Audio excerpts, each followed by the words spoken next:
میگن یه روزی توی ژاپن یه مرد ثروتمند میلیونر چشم درد گرفت.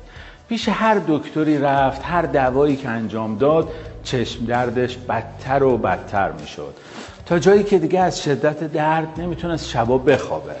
بهش گفتن توی یه معبد یه راهبی هست، میتونه ویزیتت کنه. پا شد از سر ناچاری رفت پیش اون راهب. اون راهب بهش گفت یه نسخه برات میپیچم، فقط باید به رنگ سبز نگاه کنی.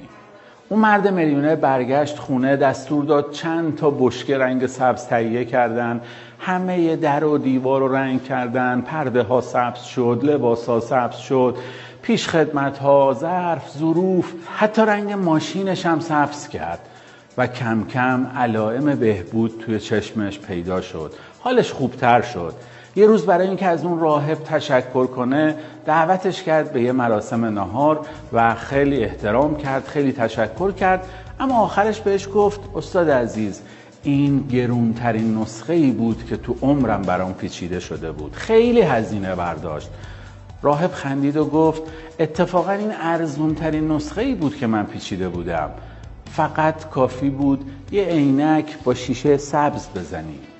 دوست من، تغییر دادن دنیا سخت‌ترین و احمقانه ترین کاریه که یه آدم میتونه بکنه، اما نگرش های خودمون، دیدگاه های خودمون رو به راحتی میتونیم نسبت به همه چیز تغییر بدیم.